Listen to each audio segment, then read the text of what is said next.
I'm Owen Bigland. This is the Inside Edge video blog. Happy Saturday. This blog I'm going to talk about the archives of my YouTube channel here because I get so many comments and emails from people asking me about various real estate topics that I have covered many times before in my YouTube channel here. So we're now coming up to 13 years I've been doing this channel, and just approaching 700 videos and 2 million views. So it's been a wonderful ride here. I never expected when I first started this blog to have this type of following, and I've done it all on the back of, nothing sensationalized, market crashes coming, all that doom and gloom narrative. I've just done it on giving you guys good practical advice, that buy and hold mentality that I've always been using. Everything on this channel, as you guys know, is practical stuff that I've been using for decades.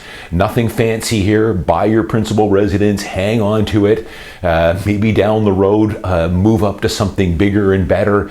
Index invest for your retirement. Really simple strategies that work. Nothing fancy, no get rich quick stuff, which, I could easily do a channel on get rich quick and all kinds of crazy harebrained ideas and probably have 10 million followers by now, or 10 million views on this channel. But that's not what it's all about. I'm just giving you guys the real deal here, and I want to thank all my loyal followers here for following me the last 13 years.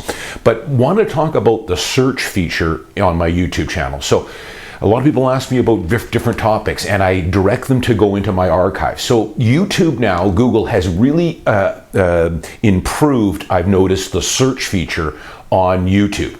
So if you go to my YouTube channel, the main homepage, across the top there, you'll see the menu. It'll say home, video, live, playlist, channel. And then to the far right side, you see that little magnifying glass and that search box. You click on that and type in whatever you want. BC assessment values, Vancouver real estate predictions. I'll give you a list here. You can plug that in and it will search my channel, the 700 videos I put, and it will link you to some of the videos that are pertain to that search. And they've greatly improved this over the years now. Give it a go. But I have covered pretty much every single topic you can imagine here. So I'll give you just a quick rundown of some of the stuff I've talked about over the last 13 years and the 700 videos I've done here. Hotel and leasehold units, why I don't like buying those. FinTrack requirements, GST double dipping on pre-sale, renting versus buying, the mortgage stress test, pre-sale condos in Vancouver, the best and worst neighborhoods in Vancouver, Airbnb. I've done dozens of top videos on Airbnb, foreign buyers tax, empty homes tax, how to sell your home for top dollar, using leverage, real estate investing, depreciation reports, property taxes, BC assessment values, mortgages, how to get a mortgage, selecting a realtor, what to look for in your realtor, real estate predictions, multiple offers, fake bidding wars, subject-free offers, the power of subject-free offers, money laundering in BC real estate, sellers versus buyers market, government meddling in real estate, socialism is your enemy, unit assemblies, land assemblies. It goes on and on. I've done every single topic. So just use that search button, that search box, plug in some search terms there, and it will bring up 5 or 6 videos that I've done on that topic. And I've often said here, I know I get a lot of young realtors, a lot of new realtors that are loyal subscribers. They tell me that, the training that they've gotten from my YouTube channel is far better than what they've received at their brokerage. So I appreciate that. But I'm really giving you guys kind of a university education on all things Vancouver real estate. And then of course on my Saturday blog, I do a lot more things on investing, saving for retirement, RRSP, TFSA, the power of compound tax-free savings accounts. What some of the stocks and ETFs that I'm buying, a lot of stuff on, just motivation, mental mindset, the attitude you're going to need for success. So plug in some stuff. Please go into my archives. I've got a lot of incredible videos that are 8, 9, 10 years ago that I posted that don't have a whole lot of views. 300-400 views. I think I've got some real gold in there on some of my older videos. So please use the search button. Have a look at my archives there. If you got some spare time on a Saturday or Sunday, rather than watch TV, hey, search my YouTube channel, watch some of my old blogs. You'll also see, some of the things I was talking about 5, 6, 7, 8, 9, 10 years ago. Some of the predictions I was making with Vancouver real estate, I think my videos have held up extremely well. I think a lot of you guys will agree. Some of the things I was giving you guys counsel on and telling you what to do and where I see the markets going back 10 years ago, 13 years ago, even when I started, have all pretty much come to fruition. One of the reasons is, I've told you guys, I don't do anything fancy. I'm not about timing markets. Over the long periods of time, Vancouver real estate is going to go nothing but up.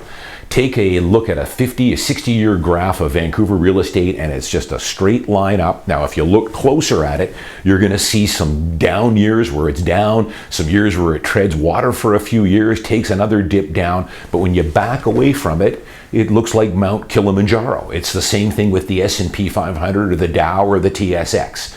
One of the main reasons for that is stock prices and real estate prices tend to keep pace with inflation over long periods of time. Not in the short term, but over the long term.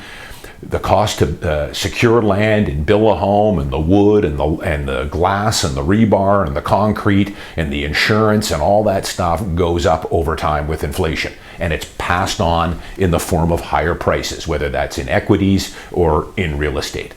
So have a look at it. A couple of my favorites, I've talked about these. A few of my favorites that didn't get a ton of views, but one of them back in 2012, I did one called The Best Buys of 2012. And there you go. I brought out my crystal ball back in 2012. 2012 was an extremely bad year.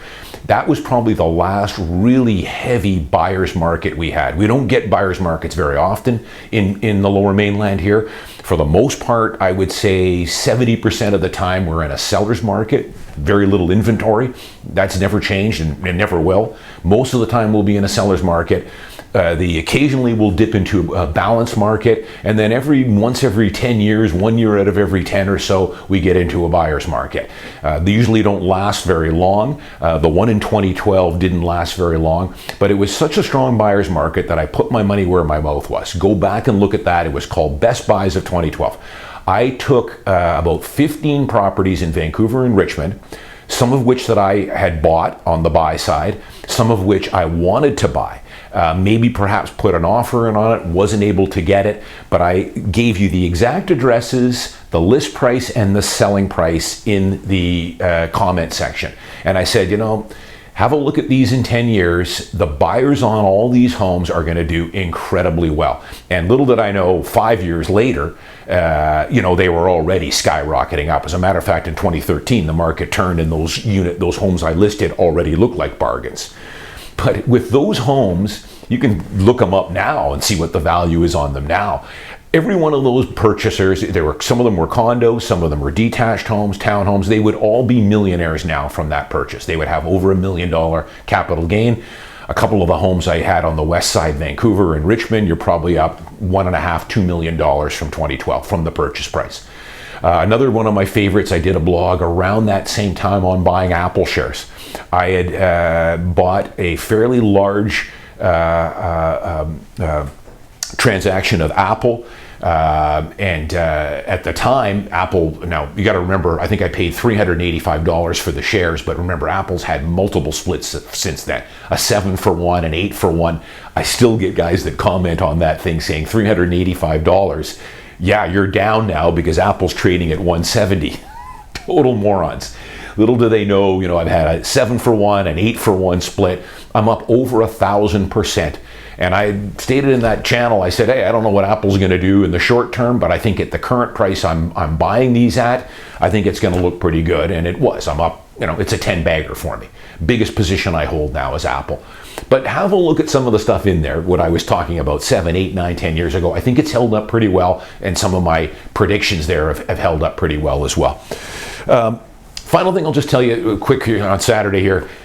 Get a lot of people ask me, it's always a question, Owen, I want to buy a house, but or a condo, my first purchase, what am I looking for? I kind of want, maximum appreciation. Is that what I should be focusing on? What's going to give me the maximum appreciation over time? Well, that's important for sure.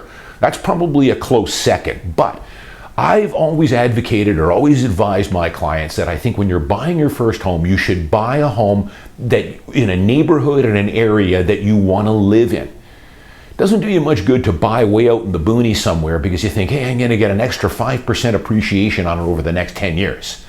You know, buy something. I'd much rather see my clients buy a smaller, older unit and be closer to work, family, where they spend their time. That, I think, should always be priority number one. Buy where you want to live, lifestyle. Appreciation and where you think you're going to get the best appreciation moving forward is always important, but I think it plays second fiddle to living where you want to live. And you're seeing that play out. I'm following some stuff in Wall Street Journal. They're talking, about people during COVID that moved way out of the cities and into these urban areas. They got the homes at a good price, and the prices were rising quite steadily. But now they're facing, an hour and 20 minutes, an hour and a half each way commute times, and it's killing them.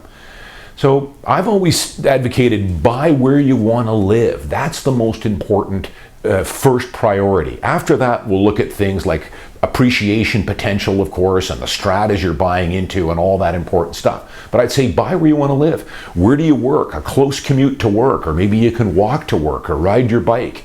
Where your mother and father and your parents and your siblings might live close by, or grandma. Where do you like to go out for dinners or entertainment? Where do you work out or go to a golf course? Something that's closer to that. I would base it on lifestyle first before appreciation potential. Because you'll do fine. You buy the right home, maybe it's a smaller, older condo where you want to live, you'll still do very well on the appreciation over time. I'm Owen Bigland. As always, thanks for watching. I'll see you next week.